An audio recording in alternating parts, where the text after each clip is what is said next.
I happened to notice the People You May Know section on my Facebook the other day, and I saw the name Daniel Troberg, and I was like, oh, that's one of those Elektron guys. I might as well check his profile.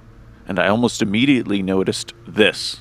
Former CEO, Elektron USA, May 2013 to May 2019. It has happened recently enough that his Twitter profile and his YouTube channel have not been updated to reflect this. A quick scroll through his public Facebook posts show he has been very active performing and producing music, however. And digging a bit deeper, it turns out I'm quite late to the party, as he had already publicly announced his resignation in March of this year. With a sign-off I found more than a bit curious, as I always felt that he had been an essential ingredient in the overall design and concepts behind the Machine Drum, Mono Machine, and Octatrack. This year marks the 20th year of my involvement with the company that has taken up absolutely most of my time, Elektron. Today is also the day when I publicly announce that I have resigned and will be leaving Elektron and head on to new adventures. To put down in words what I'm feeling right now is very hard, and equally hard is listing all the people that I would like to thank, because you are too many. Instead, I'd like to state the old "you know who you are," because you certainly do. The absolute highlights of this long journey have been all the new friendships, the birth of the Octatrack, and my relocation to the US, in that very particular order. I will now head for a long scuba diving vacation somewhere in the world.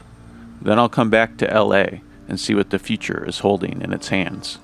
My mission is accomplished. Over and out.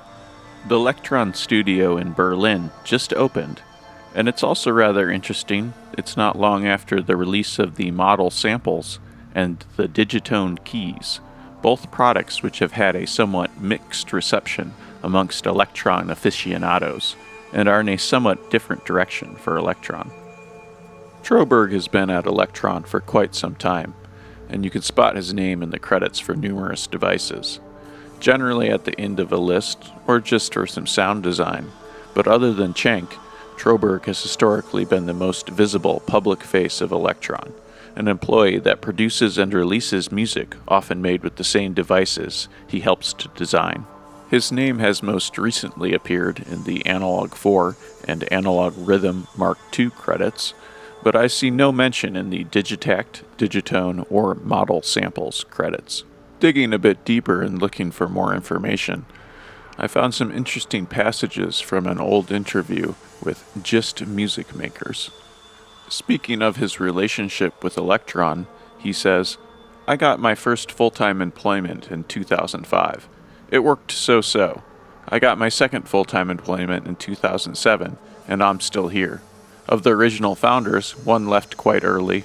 One was sadly killed in a car accident, and I miss him dearly. The third one is still within the company, is the real mastermind behind our products, the invisible one. So I can proudly say I am the second longest running employee in the company." My understanding is that primarily he was involved in sales, marketing, and support, which paved the way for him taking the lead at Elektron USA in 2013. Speaking to his multiple roles in the company in a more recent interview from October 2017, he said, "I could tag a whole bunch of other descriptions to my role too: business developer, artist relations, product board member, etc."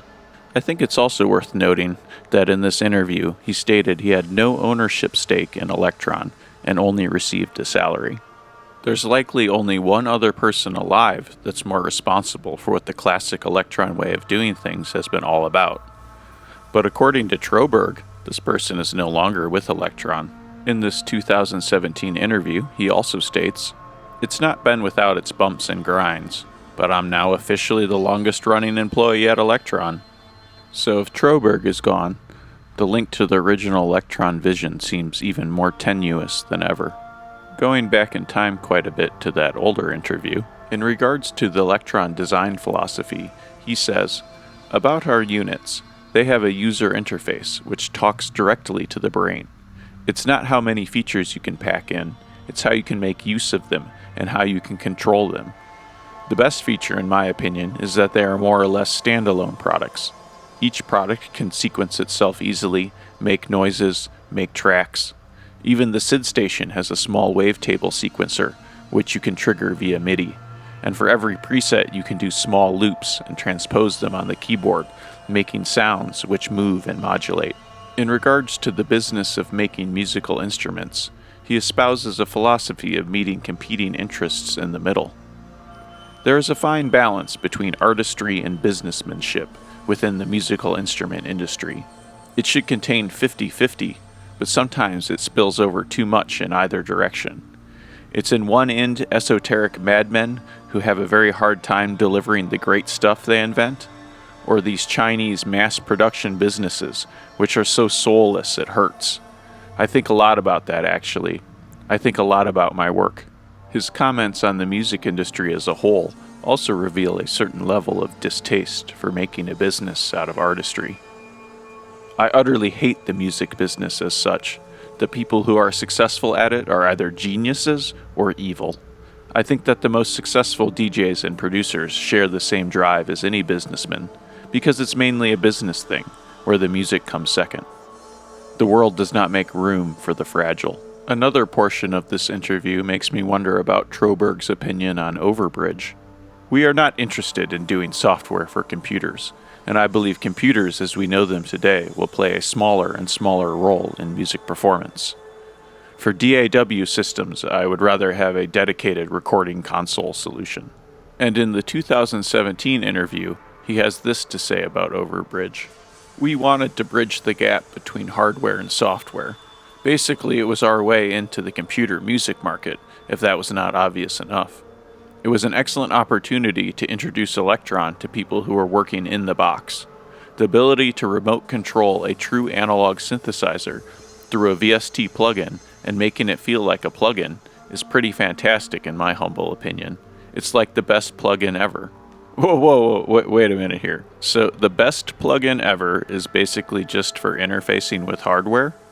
Seems a bit of a contradictory statement that doesn't line up too much with his own tastes, given what he says his favorite electrons are, neither of which will ever have overbridge. The Mono Machine and the Octatrack are my absolute top picks, no doubt about it.